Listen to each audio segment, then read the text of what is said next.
হ্যাঁ হ্যাঁ অবশ্যই তার সাথে আমার ভালো আন্ডারস্ট্যান্ডিং রিলেশন, সে আমার আমার সঙ্গে কথা হয়েছে দেখাতে পারো, বাট কিছু মেসেজ তো দেখানোর কোনো প্রয়োজন নাই। তো দেখেন তার সাথে আমার কবে থেকে কথা হয়, দিস ইজ দ্য December 15, 2020।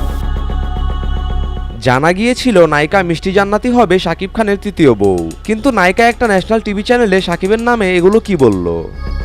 সে চাচ্ছিল, তাকে নিয়ে অনেক দিন কন্ট্রোভার্সি নেই, আমাকে নিয়ে সে একটা কন্ট্রোভার্সি ক্রিয়েট করতে চাচ্ছে। He is my brother, colleague, senior colleague. আমি কখনোই শাকিব খান নাকি প্রায় সময়ই এই নায়িকাকে আপত্তিকর ছবি এবং ভিডিও পাঠায়, যা মিষ্টি জান্নাতের কাছে একদমই ভালো লাগে না। তাই এ ব্যাপারে এবার সংবাদ মাধ্যমে কথা বললেন এই নায়িকা।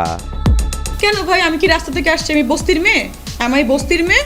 আমি ইলিটারেট পারসন? আমার ফ্যামিলি ব্যাকগ্রাউন্ড নাই? নায়িকা আরও বলেন, শাকিবের বউ অর্থাৎ অপু বিশ্বাস আমাকে তাদের বাসায় দাওয়াত দিয়ে নিয়ে গিয়েছে।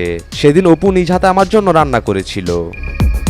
তার বাসায় কিন্তু আমি 2 দিন গেছি, তার যে মিরপুরে বাসা ছিল নিজেদের বাসা, তার বউ আমাকে খাওয়িয়েছে। তার বাসায় মনে করেন অনেক পার্টি টার্টি হয়েছে, ড্রিঙ্কস করেছে। তার বাসা আর অফিস আলাদা জায়গায়, গান বাজনা হচ্ছিল।